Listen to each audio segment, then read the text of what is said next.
আশা করতেছি একটা সুষ্ঠু নির্বাচন হবে। শিক্ষার্থীরা যদি আমাকে যোগ্য মনে করে, আমি আশা করি তারা আমাকে নির্বাচিত করবে। অনেক কিছু সমস্যা আছে, যেমন আমাদের মেয়েদের জন্য অনেক প্রবলেম আছে, আমাদের কোনো ল্যাবের কোনো ঠিক ঠিকানা নাই। আসসালামু আলাইকুম আপু, ভালো আছেন? দোয়া করবেন আপু। শান্ত আক্তার আপু।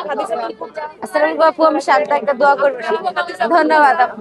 আসসালামু আলাইকুম আপু, ভালো আছেন? দীর্ঘ 38 বছর পর আমরা জানি জগন্নাথ বিশ্ববিদ্যালয়ে নির্বাচন অনুষ্ঠিত হচ্ছে।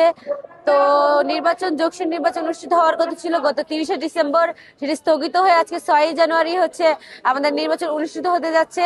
তো সেদিন যদি মানে নির্বাচন অনুষ্ঠিত হতো, তাহলে হয়তো উৎসব মুখর যে পরিবেশ বা সেটা হচ্ছে হয়তো বেশি দেখা যেত। আর জগন্নাথ বিশ্ববিদ্যালয়ের শিক্ষার্থীদের মধ্যে যে হতাশা সৃষ্টি হয়েছে সেটা হতো না। কিন্তু আমি আজকে সবাইকে বলবো, আপনারা চলে আসুন, গণতান্ত্রিক প্রক্রিয়া অব্যাহত রাখুন এবং দেখুন উৎসব মুখর পরিবেশ কিন্তু সৃষ্টি হয়ে গেছে। এবং এটি দেখার পর আমার মনে হয় কোন ভোটারের সেই যে হতাশাটা ছিল সেটা থাকবে না।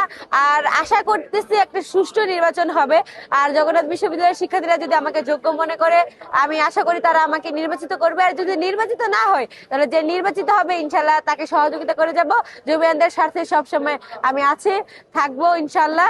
সবাই দোয়া করবেন। আমি শান্ত আক্তার, কার্যনির্বাহী সদস্য পদপ্রার্থী, অদম্য যুবীন ঐক্য প্যানেলের শিবির সমর্থিত। আমার ব্যালট নং 40।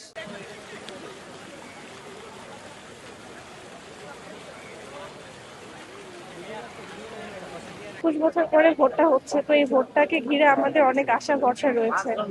আর এই ভোটে মধ্যে আমরা চাইবো এমন কাউকে যেন সে প্রার্থী জিতুক, যে আমাদের ইচ্ছাগুলো পূরণ করতে পারবে। কারণ আমাদের ক্যাম্পাস এমনিতেই ছোট, এর মধ্যে রয়েছে বিভিন্ন প্রতিবন্ধকতা। সেই প্রতিবন্ধকতাগুলো যেন খুব দ্রুত কাটিয়ে উঠতে পারে, আমাদের বিভিন্ন অধিকার যেগুলোকে যেন খুব দ্রুত পূরণ করতে পারে, আমাদের ক্যাম্পাসের যেসব ক্ষতি সেগুলো যেন খুব সহজে ওভারকাম করতে পারে। আর আমাদের অনেক কিছু সমস্যা আছে, যেমন আমাদের মেয়েদের জন্য অনেক প্রবলেম আছে, বা ছেলেদের অনেক প্রবলেম আছে। আমাদের যেমন আমি জার্নালিজম থেকে বলছি, আমাদের কোনো ল্যাবের কোনো ঠিক ঠিকানা নাই। মানে এমন যে আসবে সে যেন আমাদের সমস্ত ইচ্ছাগুলো যেন পূরণ করে, আমাদের হয়ে যেন কাজ করে। প্রত্যেকেই এক একজন প্রত্যাশা নিয়ে এসেছে ভোট দেওয়ার জন্য। আর আশা মানে আমরা যেন এরকম, আমার তো মনে হয় কাঙ্ক্ষিত মানুষই ভোটে জিতবে। এখন দেখা যাক কি হয় আমাদের।